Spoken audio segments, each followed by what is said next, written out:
Kashmir life में आप तमाम नाजरीन का इस्तकबाल है। इलेक्शन कमीशन की तरफ से सेकेंड फ़ेज़ की नोटिफिकेशन आ चुकी है, यानी सेकेंड फ़ेज़ के लिए जो है अब लोग जो कैंडिडेट्स हैं वो अपना नॉमिनेशन फ़ाइल कर सकते हैं। मैं आपको बता दूं जो सेकेंड फ़ेज़ है इसमें 26 कॉन्स्टिट्यूंसीज़ रहेंगी जो मोस्टली श्रीनगर, गांदरबल, बडगाम और उसके साथ पुंछ, रियासी और राजौरी डिस्ट्रिक्ट्स में रहेंगी। इसके पहले कि हम आपको ये ब्रेक डाउन बताएं कि कौन कौन सी कॉन्स्टिट्यूंसीज़ आएंगी, मैं आपको बता दूं कि इस बार जो है पोलिंग स्टेशंस डल लेक में भी रहने वाले हैं। 3 पोलिंग स्टेशंस वहाँ रहेंगे और उसमें एक पोलिंग स्टेशन जो है खार मोहल्ला आबी कारपुरा का जो है वहाँ महज 3 वोटर्स हैं, लेकिन उन 3 वोटर्स के लिए भी एक पोलिंग स्टेशन जो फ्लोटिंग पोलिंग स्टेशन है वो कायम कर दिया जाएगा। फेरीज़ या जो शिकाराज हैं उनको यूज़ करेंगे एज पोलिंग स्टेशंस। अगर हम श्रीनगर डिस्ट्रिक्ट की बात करें तो श्रीनगर डिस्ट्रिक्ट जो है फ़ेज़ 2 में यहाँ भी इलेक्शंस होने जा रहे हैं। श्रीनगर डिस्ट्रिक्ट में 8 कॉन्स्टिट्यूंसीज़ रहेंगी जिसमें हज़रतबल एक कॉन्स्टिट्यूंसी है, उसके साथ साथ खानियार है, हवा कदल है, लाल चौक है, छानपुरा है, जडिबल है, ईदगाह है और सेंट्रल शालटेंग है।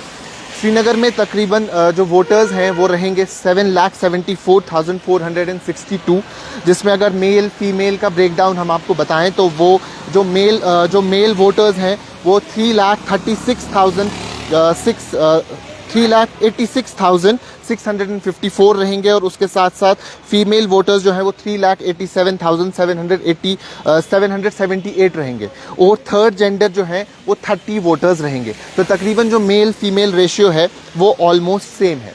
उसके साथ पहले मैं आपको कॉन्स्टिट्यूंसीज़ बता दूं कि कौन कौन सी कॉन्स्टिट्यूंसी आती है। अगर गांदरबल डिस्ट्रिक्ट की बात करते हैं तो गांदरबल और कंगन जो है सीट इसमें शामिल रहेगी। कंगन एक रिजर्व सीट है जहां से पहले मियां अल्ताफ़ लारवी जम्मू कश्मीर नेशनल कॉन्फ्रेंस के जो लीडर हैं वो प्रीवियस MLA रहे हैं, लेकिन इस बार जम्मू कश्मीर नेशनल कॉन्फ्रेंस की तरफ से वो MP नामजद किए गए। वो MP उन्होंने साउथ कश्मीर कॉन्स्टिट्यूंसी से लोकसभा का इलेक्शन लड़ा और वो MP बन के पार्लियामेंट चले गए। तो ये कंगन की सीट जो है नेशनल कॉन्फ्रेंस ने मियां मेहर अली को दी है जो कि उनके फर्जंद है। और उसके साथ श्रीनगर, जैसा मैंने आपको बताया कि श्रीनगर में 8 कॉन्स्टिट्यूंसीज़ है, हज़रतबल, खानियार, हबकदल, लालचौक, छानपुरा, जडिबल, ईदगाह और सेंट्रल शालटेंग।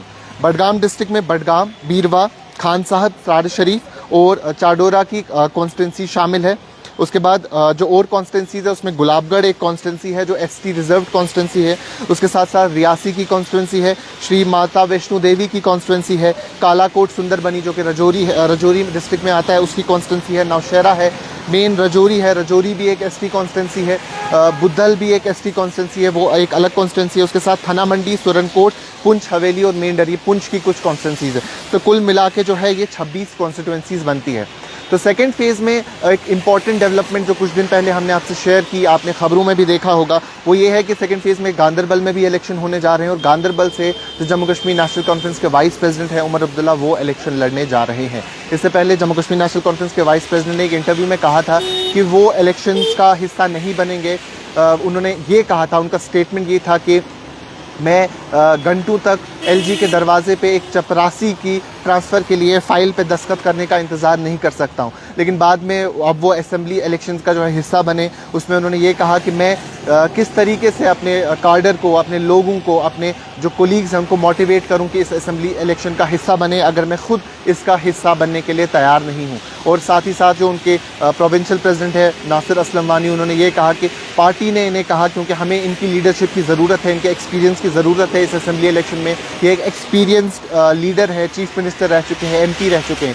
इससे पहले ये भी खबरें आ रही थी कि जो फ़ारूक अब्दुल्ला हैं वो इलेक्शन लड़ेंगे, जैसा फ़ारूक अब्दुल्ला ने अपने एक स्टेटमेंट में कहा था कि मैं असेंबली इलेक्शंस का पार्ट रहूँगा और जब बाद में स्टेटहुड रिस्टोर किया जाएगा तो उमर अब्दुल्ला जो है वो टेक ओवर करेंगे। लेकिन अभी तक जितनी भी नेशनल कॉन्फ्रेंस की लिस्ट आई उसमें उमर अब्दुल्ला का नाम तो आ गया जो सेकंड फेज़ में गांदरबल है, लेकिन फ़ारूक अब्दुल्ला का नाम जो है अभी तक सामने नहीं आया है।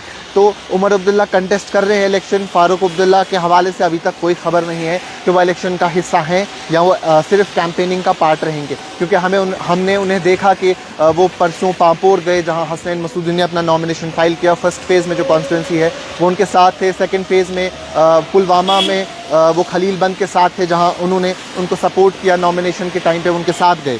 लेकिन असेंबली इलेक्शन का हिस्सा है या नहीं है ये अभी एक डिबेट है और मालूम नहीं है कि NC उनको मैंडेट देगी, क्या वो NC की तरफ से इलेक्शन लड़ेंगे और असेंबली इलेक्शन में उनको रिप्रेजेंट करेंगे। बात करें PDP की तो पीडीपी की तरफ से जो पार्टी की चीफ है वो इलेक्शन नहीं लड़ रही हैं। उन्होंने कहा कि वो असेंबली इलेक्शंस का हिस्सा नहीं रहेंगी। साथ ही साथ उन्होंने ये कहा कि मैं जब चीफ मिनिस्टर थी तो मैं एक पावरफुल असेंबली की चीफ मिनिस्टर थी, लेकिन अब महज ये असेंबली जो है, यहाँ का जो चीफ मिनिस्टर है वो एक रबर स्टैम्प बन के रह जाएगा, तो मैं उसका हिस्सा नहीं बनना चाहती हूँ। जब उनसे पूछा गया उमर अब्दुल्ला के बारे में उनकी ओपिनियन क्या है कि वो इलेक्शन लड़ने जा रहे हैं, उन्होंने सेम यही स्टेटमेंट रिपीट की जो उमर अब्दुल्ला ने दी थी, जो हमने आपसे बताई। और उन्होंने कहा कि मेरे लिए ये मकसद नहीं है कि मैं पीएन की जो है ट्रांसफ़र कर सकती हूँ, नहीं, मेरे लिए बड़ा मकसद ये है कि क्या हम अपने एजेंडा को अप्लाई कर सकते हैं, नहीं, क्योंकि इस सिचुएशन में हम ये सब नहीं कर सकते हैं। साथ ही साथ अगर हम देखें तो एनसी कांग्रेस की अलायंस भी इस असेंबली इलेक्शन में हमें देखने को मिली, लेकिन पीडीपी जो इससे पहले इंडिया अलायंस का हिस्सा थी, लेकिन जब पार्लियामेंट्री इंतखाबात हुए तो उन्हें यहाँ सीट नहीं मिली, तो उन्होंने अलग से जो है इलेक्शन लड़ा, लेकिन वो इस अलायंस का भी हिस्सा नहीं है। अगर हम पीडीपी की बात करें, जो 2024 के असेंबली इलेक्शंस हुए थे उसमें 22.67% जो है वोट शेयर उनका था, लेकिन जब पार्लियामेंट्री इलेक्शंस 2024 में हुए तो उनका वोट शेयर जो है वो सिर्फ 8.48% तक रह गया। तो उनका वोट शेयर जो है काफ़ी कम हो गया है पिछले इलेक्शंस के कंपैरिजन में।